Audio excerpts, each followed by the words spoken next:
एक बार फिर आपका स्वागत है। आप देख रहे हैं कहानी कुर्सी की। मैं हूं सौरभ और स्टूडियो में मौजूद हैं हर्षवर्धन त्रिपाठी जी, विजय त्रिवेदी जी, राजकुमार सिंह जी और प्रोफेसर संगीत रागी जी। 5 देशों की यात्रा के बाद और कई समझौते करने के बाद प्रधानमंत्री मोदी आज ही भारत लौटे हैं, लेकिन अभी भी काम उनका थमा नहीं है। अब वो अपने मंत्रियों का रिपोर्ट कार्ड लेने वाले हैं। कहां तक उनका टारगेट पूरा हुआ, इसकी जानकारी लेंगे आपसे थोड़ी देर के बाद। आज नरेंद्र मोदी के कैबिनेट की मीटिंग होगी, जहां पश्चिम एशिया में जारी संकट पर भी बात होगी। एनर्जी क्राइसिस मैनेजमेंट कैसे हो रहा है, इस पर चर्चा होगी। पेट्रोल, डीजल और एलपीजी सप्लाई को लेकर के आज कोई बड़े निर्देश भी दिए जा सकते हैं। शाम 4 बजे सेवा तीर्थ में प्रधानमंत्री मोदी अपने सभी मंत्रियों के साथ मंत्रणा करेंगे। अमित शाह, राजनाथ सिंह, पीयूष गोयल, अश्विनी वैष्णव, निर्मला सीतारमण, धर्मेंद्र प्रधान समेत सारे मंत्री जो हैं वो वहां पर मौजूद होंगे। विभागों के राज्य मंत्री भी इस बैठक में होंगे और सूत्रों के मुताबिक प्रधानमंत्री मोदी इस दौरान सभी मंत्रियों के विभागों के कामकाज का एक ब्यौरा लेंगे। 9 जून को, आने वाले 9 जून को मोदी सरकार 3.0 जिसे हम कहते हैं, तीसरी मोदी सरकार, इसके 2 साल पूरे हो रहे हैं और कुल मिलाकर के मोदी सरकार के 12 साल पूरे हो जाएंगे। तो इसमें यह भी बात होगी कि अपनी सरकार के कामों को कैसे जनता तक पहुंचाना है। कई बड़े फैसले इसको लेकर के भी हो सकते हैं, कई नीतिगत फैसले भी होंगे और प्रशासनिक सुधार को लेकर के भी कोई डिसीजंस लिए जा सकते हैं और कैबिनेट विस्तार पर भी बात हो सकती है। तो अब ये जो 12 साल मोदी साहब को होने जा रहे हैं, हो ही गए, तो अब एक डेट की बात है केवल। तो ये भी एक, आप इसको सोचें, एक रिकॉर्ड की तरफ ये बात बढ़ रही है। आज ही बात हो रही थी तो इंदिरा जी 4 चुनाव शायद देश में जीता कोई नहीं।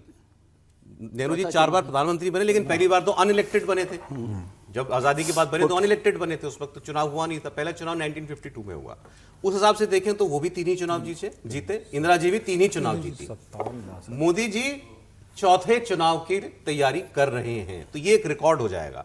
और अगर वो ये 4था चुनाव जीत जाते हैं तो फिर longest tenure as prime minister वो भी सबसे लंबा उन्हीं का हो जाएगा। लेकिन अभी तो खैर वो 12 साल की बात है और इन 2 साल का खासतौर पर रिपोर्ट कार्ड लेने की बात चल रही है। महत्वपूर्ण है ये 2 साल का रिपोर्ट कार्ड, मिड टर्म हो रहा है। और आज पूरे मंत्रिपरिषद की बैठक है, बहुत कम समय पर होती है। ज़्यादातर कैबिनेट सारे मंत्री, सिर्फ कैबिनेट नहीं है, कैबिनेट नहीं है, मंत्रिपरिषद की बैठक है। और रिपोर्ट कार्ड होता है तो फिर मार्किंग भी होती है, मार्किंग होती है तो रिजल्ट भी होता है, प्रमोशन भी होता है, प्रमोशन भी होता है, डिमोशन भी होता है, सिलेक्शन भी होता है, रिजेक्शन भी होता है।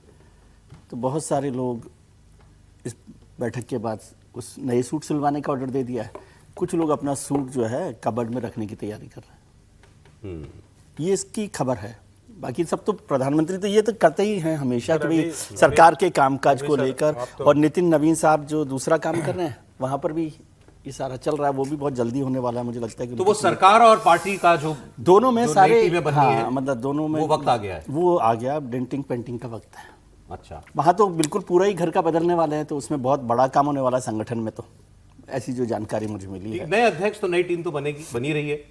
आप कह रहे हैं सरकार नहीं, पिछली अध्यक्ष जी के पास तो बहुत सारी टीम पुरानी रही थी और वो अभी चल रही है। लेकिन इस बार बीजेपी के लिए जो मुझे बताया गया कि उसमें तो युवाओं को ज़्यादा तरजीह देने की बात है। कुछ चेहरे ही रहेंगे जो पुराने हो सकते हैं, जो रहें। और संगठन में, ये सरकार में खासतौर से 7 राज्यों के चुनाव को देखकर भी मंत्रिमंडल में बड़ा बदल होने वाला है। कुछ नए मेहमान भी आ गए हैं जो अगले साल, अब से लेकर अगले साल तक जो चुनाव होने अगले, हाँ ना। और जो नए मेहमान आए हैं उनको भी कैबिनेट में जगह मिल जाए, सरकार में अभी आए हैं सर आम आदमी पार्टी से, तो उनको भी जगह मिलने की संभावना दिख रही है। नहीं, लेकिन इसमें एक चीज विजय जी की जानकारी गलत है। वो कह रहे हैं कि टेलर को बोल दिया है। सर, चूंकि आप बहुत पहले से पहले टेलर को दिया जाता था, अब तो ये खतरा है। टेलर बोला नहीं कि नाम कटा नहीं, उधर तो कैंची बाद में चलेगी, इधर कैंची, तो इसलिए अब सब रेडीमेड लेते हैं। कई लोगों का तो लास्ट मिनट में, कई लोगों का तो गाउन रखा हुआ रह गया था 2024 के चुनाव में। और जो जानते नहीं, लेकिन हैं, विजय जी भी जानते हैं, हम भी जानते हैं, ये सचमुच है कि भारतीय जनता पार्टी की केंद्र सरकार, केंद्रीय टीम, उत्तर प्रदेश की टीम, ये तीनों अगले हफ्ते से 2 हफ्ते में पूरी तरह से बदलने जा रही है। ठीक है। कई बड़े मंत्री जो आपको लगेगा कि एकदम अप्रत्याशित हैं, उनका पत्ता कट सकता है। संगठन से कई लोग लाए जाएंगे, कुछ बड़े नाम भी, बड़े नाम 1 या 2 बड़े नाम, मतलब ज्यादा नहीं, लेकिन 1 या 2 बड़े नाम है जिनके लगभग तय है कि वो हटेंगे ही हटेंगे। जो टीम है उसमें लगभग तय है कि अब चूंकि कई चीजें होती हैं, आप कहते हैं, लेकिन उसके बाद अध्यक्ष चुन लिया जाता है, कोई पदाधिकारी हो जाता है, लेकिन अभी क्राइटेरिया फिक्स है ये क्राइटेरिया 45 से 55 के खांचे वाला है, वही मैं कहा। और उसी 45 से 55 के खांचे में पूरी की पूरी नितिन नवीन की टीम बनने वाली है। और ये बार बार चलता है, हालांकि इसका कोई अभी पक्का आधार नहीं, चूंकि ये तो एक तरह से संघ का निर्णय है कि बीएल संतोष रहेंगे या नहीं रहेंगे, लेकिन पूरे घर के बदलने की तैयारी है। और जो उत्तर प्रदेश की टीम है उसका भी कल आखिरी बैठक हो जाएगी, कल बातचीत हो जाए, वैसे सूची आ चुकी है। मैं कल एक रिपोर्ट पढ़ रहा था, अब मैं कोई कंट्रोवर्सी क्रिएट करने के लिए नहीं बात बता रहा हूँ, ये मैंने पढ़ी है तो मैं एक बात बता रहा हूँ कि 7 राज्य ऐसे हैं जहां बीजेपी का संगठन मंत्री नहीं है। बीजेपी के स्ट्रक्चर में संगठन मंत्री चाहे सेंट्रल में पार्टी का और राज्यों में पार्टी का, वो आरएसएस का व्यक्ति होता है। ये व्यवस्था है सर? बिल्कुल, ठीक है। वो आता है, क्या शब्द कहते हैं उसको सर? पूर्णकालिक संगठन महासचिव जो है डेपुटेशन पे डेपुटेशन पे भेजा जाता है, लेकिन 7 राज्यों में नहीं है। तो इसका मतलब ये नहीं कि आरएसएस के पास आदमी नहीं है देने को। खबर ये थी कि बीजेपी को जरूरत नहीं है। नहीं, खबर ये है कि संघ ने दिया नहीं, मतलब मैंने पढ़ा उसमें ऐसा लिखा था कि बीजेपी को जरूरत नहीं है। कि बीजेपी को जरूरत नहीं है, वो तो एक मतलब ठीक है, इतनी बड़ी पार्टी हुई, लेकिन संघ का ये कहना है कि आप जहां जरूरत होगी वहां मांगेंगे। तो एक तरह से कहें कि आप ये कह सकते हैं कि ये थोड़ा सा मसला है, क्योंकि सचमुच इतने लंबे समय तक इतने महत्वपूर्ण राज्यों में महामंत्री संगठन न हो, ये चौंकाने वाली बात है, ये सामान्य बात नहीं। सर आगे बढ़ रहा हूं, आप बीच बीच में कंट्रीब्यूट कर दिया, क्योंकि आज बहुत सारी खबरें हैं और देश में कई जगहों पर, क्योंकि राहुल गांधी और सभी लोग जो बात कह रहे हैं कि भाई तूफान आएगा, अभी तक तो मैनेज हो ही रहा था। अभी की परिस्थिति क्या है अभी एग्जैक्ट, वो मैं आपको कुछ राज्यों से जो खबरें आई हैं वो बताता हूं, और उस पर जो मुख्यमंत्री लेवल से भी जो रिएक्शन आया वो भी। कई जगहों पर पेट्रोल पंप्स पर लंबी लंबी लाइनें देखने को मिल रही हैं, कतारें हैं, कहीं कोई हंगामा भी हो जाता है, मारपीट भी हो जाती है। 15 मई के बाद अब तक 2 बार पेट्रोल और डीजल के दाम भी बढ़ गए हैं। पेट्रोल 3 रुपये 87 पैसे महंगा हुआ है, डीजल 3 रुपये 90 पैसे महंगा हुआ है। अब आने वाला वक्त भारी हो सकता है, क्योंकि हालात को देखकर लगता है कि आगे भी डीजल पेट्रोल महंगा भी होगा। और सप्लाई अभी तक सरकार मैनेज कर रही है, लेकिन लंबाई खिंच जाए, कोई युद्ध और 4-6 महीने 8 महीने बढ़ जाए तो फिर कैसे करेंगे मैनेज। अब ब्लॉकेड की वजह से खास तौर पर एलपीजी सप्लाई जो है वो सबसे ज्यादा बाधित है हमारे लिए। सरकार ने पिछले दिनों कमर्शियल सिलेंडर के दाम में 990 रुपए का इजाफा किया था, और छोटे सिलेंडर में 500 रुपए जो मिलता था उसके दाम 261 रुपए बढ़ा दिए गए थे। पैनिक बाइंग होने लगी, मोटी बात यह है। इसके बाद पेट्रोल पंपों पर और गैस एजेंसीज के बाहर पहले शुरुआत में बहुत लंबी लंबी लाइनें लगती थी, फिर वो मामला ठंडा हो गया था। अभी भी कई जगहों पर ऐसा देखने को मिल रहा है। सिलेंडर की बुकिंग भी एवरेज से ज्यादा होने लगी। अब सप्लाई पर असर इसलिए पड़ रहा है। Punjab petrol pump dealers association के ने चीफ सेक्रेटरी को चिट्ठी लिखी है और कहा है कि पेट्रोल और डीजल की शॉर्टेज है और कई जगह पर पेट्रोल पंप सूखे हुए हैं। इस पर एचपीसीएल ने उनको जवाब भी दिया। जवाब देते हुए एचपीसीएल ने, बड़ी ऑयल मार्केटिंग कंपनी है, उसने कहा है कि कहीं पेट्रोल और डीजल की कमी की कोई खबर हमारे पास नहीं है। अफवाह फैलाकर जनता के बीच भ्रम जरूर खड़ा किया जा रहा है, इसीलिए कई जगह पैनिक बाइंग हो जाती है। महाराष्ट्र से, उत्तर प्रदेश से और झारखंड में कई जगहों पर, बल्कि मुझे कुछ जगह कहना चाहिए, पेट्रोल पंप्स पर लाइनें दिखी। कई जगहों पर पेट्रोल खत्म होने की बात भी आई।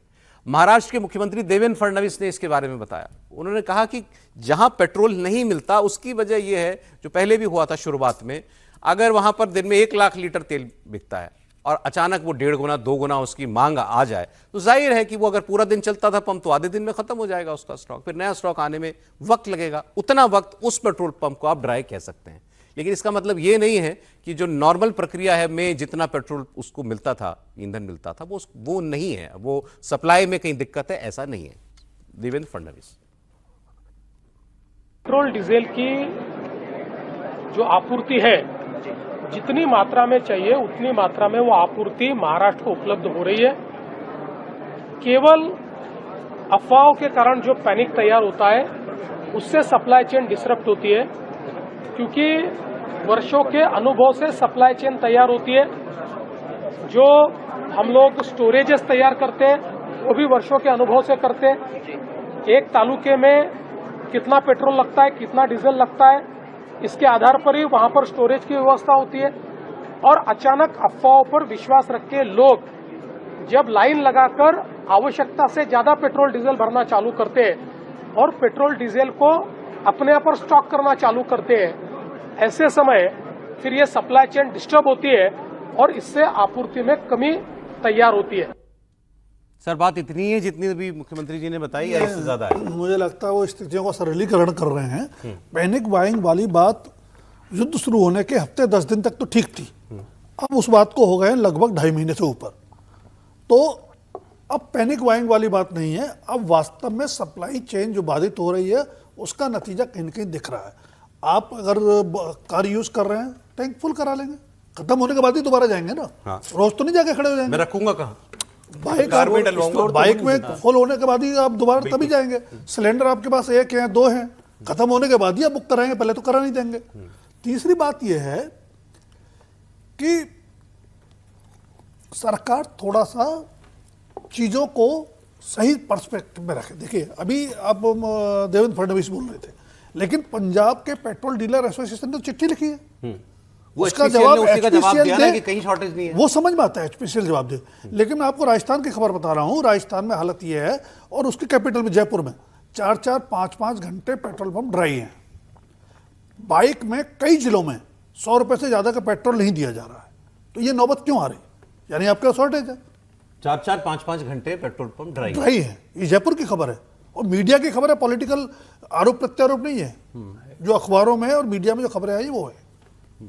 तो क्राइसिस है और देखो क्राइसिस बढ़ेगी, तो आप पहले एक्सेप्ट करें, उससे निपटने के क्या क्या उपाय हो सकते हैं वो करने की जरूरत है। आपके अनुभव में कभी कुछ आई हो ऐसी बात? देखिए मैं तो बनारस 2 दिन घूमा, कहीं ऐसी नज़र नहीं आई। अभी रास्ते में भी आते हुए कम से कम हवाई जहाज नहीं रुका आपका? नहीं, बनारस में तो हवाई जहाज से यात्रा करने का सौभाग्य नहीं मिला है सर। यदि आप वैसा मौका देंगे तो मैं ज़रूर, इससे बड़ी बात क्या हो सकती है। इसमें कोई दो राय नहीं है कि पेट्रोलियम का जो सप्लाई चेन है वो ब्रेक किया है। अभी भी भारत के कम से कम 35 टैंकर्स जो हैं वो स्ट्रेट ऑफ हॉर्मुज के उधर फंसे हुए हैं, जो अभी तक नहीं आ पाए हैं। एलपीजी सप्लाई को लेकर के भी है कि 10 के आसपास जो है वो वेसल्स जो है वो हमारे पास आए हैं। तो अभी आपूर्ति में कोई ऐसे कमी नहीं दिखाई दी है, लेकिन मैं एक बात जोड़ दूं नहीं सर यहाँ होगी, पे, क्योंकि हम जो बहस कर रहे हैं उसका कॉन्टेक्स्ट क्लियर हो।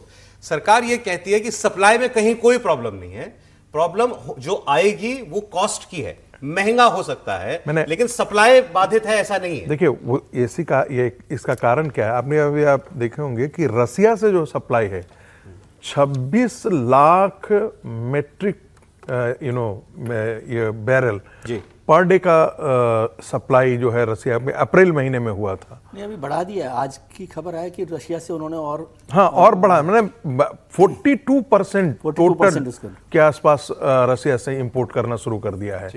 तो और आपने देखा होगा कि मिनिस्ट्री, एक्सटर्नल मिनिस्ट्री ने एक बड़ा स्टेटमेंट और मैं इसे बड़ा बोल्ड स्टेटमेंट मानता हूँ, क्योंकि व्हाइट हाउस से जो ये कहा गया कि भाई रसिया से तेल खरीदना है, उसको हमने सैंक्शन जो है वो हमने अभी भी उसको वेबर दे दिया है।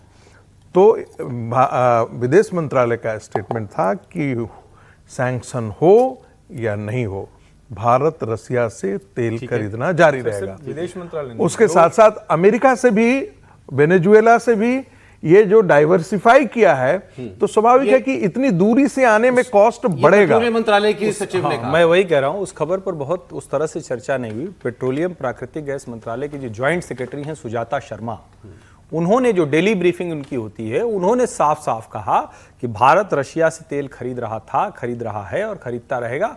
हमारी जब जितनी जरूरत होगी उसको खरीदेंगे, सैंक्शंस का कोई उसमें मतलब नहीं।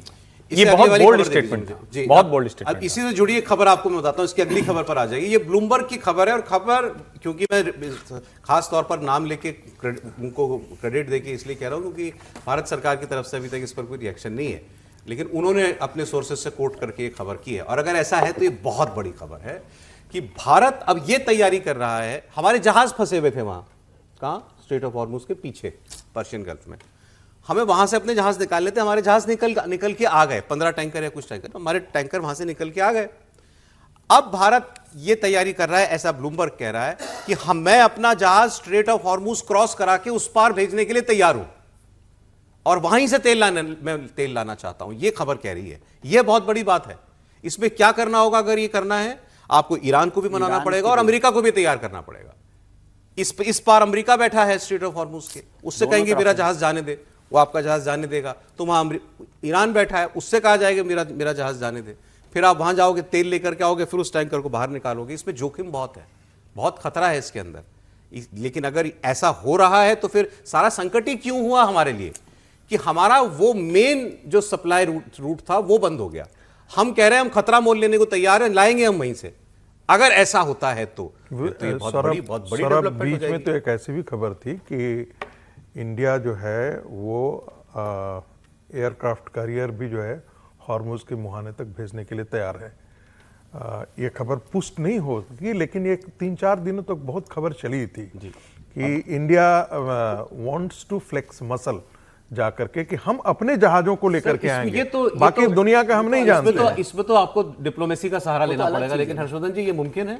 नहीं, बिल्कुल मुमकिन है। और एक तरह से कहें कि हम जिस पोजीशन में हैं उसमें अमेरिका और ईरान दोनों के लिए ये एक उनके पक्ष की अच्छी बात है कि भारत का जहाज बहुत आसानी से निकलता रहे। और आज की तारीख तक हम देखें तो आप ट्रंप के बयानों को छोड़ दीजिए, बयान उनके जिस तरह से रहे और चूंकि वो दुनिया पर लागू होते हैं, बहुत अनप्रेडिक्टेबल हैं, कभी ऊपर कभी नीचे, लेकिन ओवरऑल भारत और अमेरिका के बीच में जो रिश्ते रहे और पिछले कुछ समय में हमारे जो समझौते हुए हैं, और वो समझौता कोई एक क्षेत्र में नहीं हुआ है। हमने रेयर अर्थ में समझौता कर लिया, हमने एआई में समझौता कर लिया, हमने सेमीकंडक्टर में समझौता कर लिया, हमने एनर्जी में समझौता कर लिया। यानी एक तरह से जितनी भी इस तरह की चीजें हम उनके साथ खड़े हैं। ईरान को पता है कि अगर भारत के साथ हमारे रिश्ते, और अभी जो ब्रिक्स कंट्रीज की बैठक के समय आए हुए थे सैयद अब्बास अराक्ची, तो अगर आप देखें तो विदेश मंत्री डॉक्टर एस जयशंकर के साथ मिलने के बाद उन्होंने साफ साफ कहा कि हमें कोई दिक्कत नहीं है अगर वहां से भारत का जहाज आ रहा होगा। और एक लाइन उन्होंने और कही कि अभी तो किसी को हम दिक्कत नहीं कर रहे हैं, जो हमारे विरोध में है सिर्फ उसको दिक्कत है। ये लाइन सैयद अब्बास अराक्ची बोल के गए। तो मुझे नहीं लगता कि ये मैन्यूवरिंग करना कि अमेरिका और ईरान दोनों के साथ बातचीत कर ले कोई भारत के लिए बहुत संकट। प्रॉब्लम ये है कि आप ईरान से तेल खरीद के लाओगे तो अमेरिका, हम ईरान से तेल अभी नहीं खरीदेंगे। आप अगर गल्फ के बाकी देशों से लाओगे तो ईरान मना करता है। हम ईरान से अभी नहीं खरीदेंगे, हम गल्फ के बाकी कंट्रीज से खरीदेंगे। भारत अभी इस युद्ध की समाप्ति की इसलिए भी, उसमें सिर्फ तेल मसला नहीं है, अभी फिर से नए सिरे से, जिसको हम लोगों ने करीब 2 महीने पहले बात किया था, 3 महीने पहले, कि चाबहार पोर्ट से भारत पूरी तरह से निकल गया, जो इन्वेस्टमेंट था करके उसको छोड़ दिया और डंप हो गया। लेकिन चूंकि वहां कोई एक्टिविटी नहीं है तो रुक गया। लेकिन अभी फिर से भारत और ईरान के बीच में बाकायदा बातचीत हुई है चाबहार को फिर से नए सिरे से तैयार करने की। अब इस वॉर फ्रंट पर क्या हो रहा है वो आपको बता देते हैं। अमेरिका और ईरान के बीच समझौता अब आखिरी चरण में चल रहा है और इसकी घोषणा कभी भी हो सकती है। समझौते की मतलब सीज फायर तो है ही, अब कोई प्रॉपर समझौता हो जाए। ट्रंप ने यह साफ कहा है कि समझौता अगर नहीं होगा तो फिर एक ही काम होगा, वो हमला है। एक रिपोर्ट के मुताबिक नेतन्याहू चाहते हैं कि ईरान पर हमला हो और ट्रंप फिलहाल बातचीत को, समझौते को एक मौका और देना चाहते हैं। ट्रंप ने कहा है कि कतर, सऊदी अरब और यूएई जैसे देशों की अपील पर उन्होंने अपना हमला करने का फैसला टाल दिया। उधर पाकिस्तान ईरान और अमेरिका के बीच समझौता कराने के लिए बिचौलिया तो बना ही हुआ है। उनका होम मिनिस्टर मोहसिन नकवी वो ईरान में है और अब खबर यह है कि आसिम मुनीर आज ईरान जा सकता है। अब इसके बारे में खबर आई नहीं कि वो गया है कि नहीं गया है। खबर यह थी कि अगर आसिम मुनीर नहीं जाता तो इसका मतलब कि समझौता हो गया और इसका ऐलान पाकिस्तान कर सकता है कि ये कोई हमने अग्रीमेंट जो है उसको रीच कर लिया है। देखिए जैसे एक ये तस्वीर थी, आसिम मुनीर और मोहसिन नकवी दोनों एक साथ जब पहले गए थे। अब सवाल यह है कि क्या कोई उस स्टेज पर बात पहुंची हुई, पाकिस्तान कोई अच्छी खबर दुनिया को देगा क्या? पता नहीं, जो ट्रंप साहब बोलते हैं उसको मैं उसी समय तक के लिए मानता हूँ। फिर शाम का इंतजार करता हूँ कि शाम को कुछ और बोलेंगे या वही बोलेंगे। देखिए अभी ये इतना कश्मकश चल रही है, ट्रंप साहब को समझ नहीं आ रहा। वो इतने समय से चाहते हैं कि निकल जाएं, पाकिस्तान क्या करेगा नहीं करेगा। पाकिस्तान को भी अभी आपने देखा ही था पिछले दिनों जो एक्सरसाइज, कल शाम से ऐसी खबरों की बाढ़ आ रही है, वो मैं देख पाकिस्तान कुछ ऐलान करेगा। लेकिन पाकिस्तान क्या ऐलान करेगा इसमें? पाकिस्तान उसमें जो भूमिका निभा रहा है, जितनी उसकी स्थिति है, मैं कोई हैसियत की बात नहीं कर रहा, वो क्या कर सकता है कि उन दोनों के बीच में। और उससे जो बात कल जो बात हो रही थी वो कतर को लेकर है कि कतर जिस तरह से इसमें आगे बढ़ा है, पाकिस्तान उसमें हो सकता है कि मदद कर रहा हो, कि क्या मदद हो सकती है नहीं हो सकती, वो ईरान के साथ कैसे रिश्तों पर काम कर रहा है। लेकिन बात आगे बढ़ रही है। लेकिन ट्रंप साहब जैसे बदलते हैं, कल आपने बताया था कि कितने बयान उनके एक साथ ही थे कि हमला भी कर सकते हैं, हमले की तैयारी हो गई है, आधा घंटे बाद हमला हो सकता है। लेकिन उन्होंने कहा मैं करना भी नहीं चाहता, लेकिन मैं चाहता हूं एक बार तो कर ही दूं। हाँ, तो इसलिए ये बड़ी बात है। अब इंतजार ही किया जा सकता है कि वो क्या वो हमला जिसकी तैयारी अमेरिका ने कर ली है वो करना चाहते हैं कि पता नहीं करना अब चाहते। देखिए वो पुतिन गए हुए थे सर चाइना, तो वहां ज्यादा खुल के बात हुई होगी उनकी, तो वहां उन्होंने कहा, शी जिनपिंग का स्टेटमेंट आया कि दुनिया जंगल राज की तरफ बढ़ रही है, जिसका जो मन कर रहा है वो कर रहा है, ये उन्होंने कहा अमेरिका के लिए। और उन्होंने कहा कि इससे हमको सावधान रहना पड़ेगा और अमेरिका और रूस पे एक बहुत महत्वपूर्ण भूमिका अदा कर सकते हैं। ट्रम्प साहब से रिएक्शन मांगा गया, क्या कहना है आपको पुतिन के शी जिनपिंग की मुलाकात पर? तो उन्होंने कहा मैंने देखा अच्छा था, बढ़िया था, मेरा वाला वेलकम ज्यादा बढ़िया था। सुनिए ट्रम्प की बात। What do you make of President Xi meeting with Putin this week? Well, he told me he was going to. I think it's good. I get along with both of them. But I think it's good. I don't know if the ceremony is quite as brilliant as mine. I watched. I think we topped them. Good team. But no, I get along with Putin. I get along with Xi. We topped them. हमारा वाला बढ़िया था, हम जब गए थे वो trip ज्यादा बढ़िया था। देखिए वो तो जिस तरह की खबरें आ रही हैं, जिस तरह का डेलिब्रेशन हुआ दोनों नेताओं के बीच में, विश्व व्यवस्था को लेके, इस युद्ध को लेकर के, बाकी चुनौतियों को लेकर के भी शी जिनपिंग और पुतिन ने ज़्यादा स्पष्टता के साथ जो बातें कही हैं उनका निशाना कहीं ना कहीं अमेरिका पे है। कल जैसे हम लोग बात कर रहे थे, स्पष्ट तौर पे कहना इस युद्ध के बारे में कि एक तरफा सैन्य कार्रवाई, अगर इसको नहीं रोका गया, लंबे समय तक चला, तो दुनिया में सारे नियम टूटने लगेंगे, यानी दुनिया अराजकता की तौर बढ़ने लगी। तो केंद्र बिंदु कौन है? अमेरिका है।